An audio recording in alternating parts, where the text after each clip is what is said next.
රෑහස හරිම ලස්සනයි. රෑහස බලන මට දැනෙන්නේ මම අපුරු සුරංගනා කතාවක් කියනවා වගේ හැඟීමක්. මේ දීප්තියෙන් බබලන විශ්වයේ මේ තරු අතරේ මහා අනර්ග මණිකක් වගේ අපේ පෘථිවිය බබලනවා කියලයි මට හිතෙන්නේ.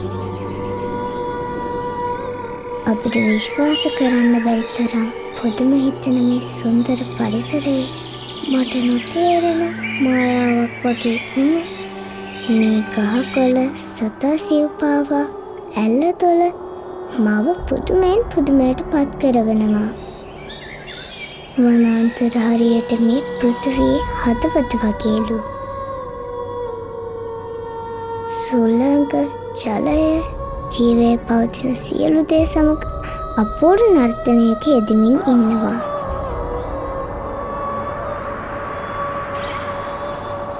ලස්සන පුංචි කුරුල්ලෝ ඔවුන්ගේම උණු තාලයකට සින්දු කියමින් ඉන්න අතරෙම ඒ යටින් නැහෙන දුක්බර සංගීතය අපේ පෘථිවියේ එරණම් කතාව කියමින් ඉන්නවා.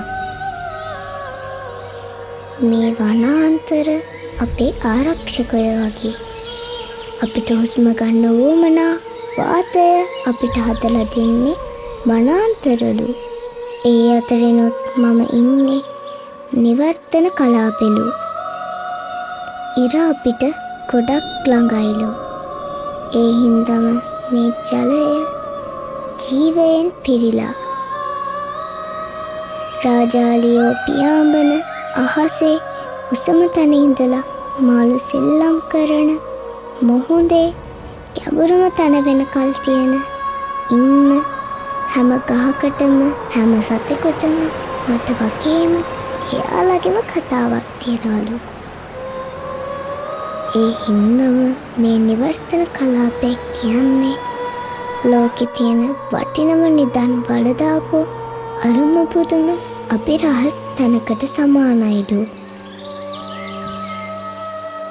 මම කවුද? මේ පරිසරයේ කවුද? මම මේ ප්‍රශ්නයට උත්තරයක් හොයමින් ඇවිදිනවා. මේ හම්බෙන් වගේ ඇති වෙලා තියෙන කැලෑ පාරවල් වල ගල් වැටි දිගේ දිය කටිති දිගේ උස් දිය ඇලි වෙනකම් ඇවිදිනවා.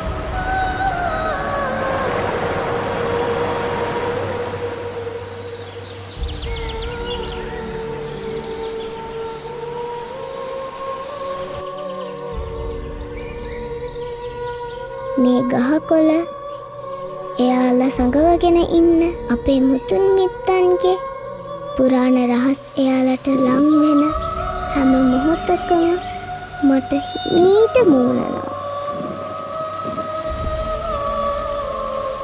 ගස්වල හැම කොළයක්ම හැම ජල බිඳක්ම අපේ ජීවිත වසාගත්තු අපිව සුරකින මහ විශාල ආරක්ෂක දලක කොටස් කියලයි මට හිතෙන්නේ.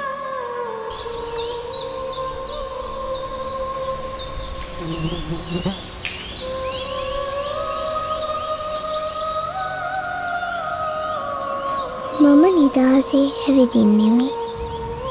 මගේ ඇඟිලි වලින් වනාන්තරයේ ආත්මය ස්පර්ශ කරමි.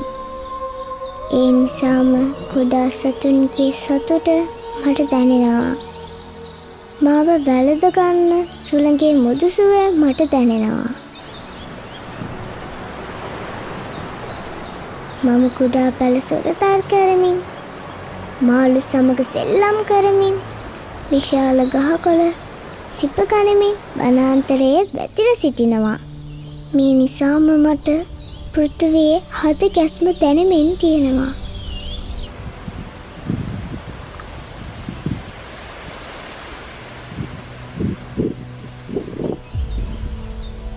මාව වැළඳ ගන්න සුළඟේ මුදු සුවය මට දැනෙනවා.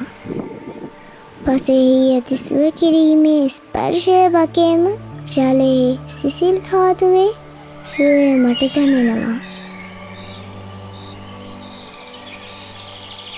මේ සබහා දහමේ සැබෑ සාරය මට දැනෙනවා. මේ සොබා දහම අපිව සියලු අර්ථයන්ගෙන් වගේම ජීව ගුණයෙන් පුරවනවා. මට මගේ සහෝදර සහෝදරියන්ට ඇයගෙන් තොරව පැවැත්මක් නැහැ. පුංචි මට නොතේරෙන දේ, මාව කම්පනය කරන දේ, මා තුළ දෝංකාර දෙන මහා ප්‍රශ්නය මම එයාලගෙන් අහනවා. ඇයි මේ අපේ පණ වගේ සුරකින අපිට හැම දෙයක්ම නොමිලේම ආපසු කිසිවක් බලාපොරොත්තු නොවී ලබා දෙන සොබා දහම් මාතාව විනාශ කරන්නේ?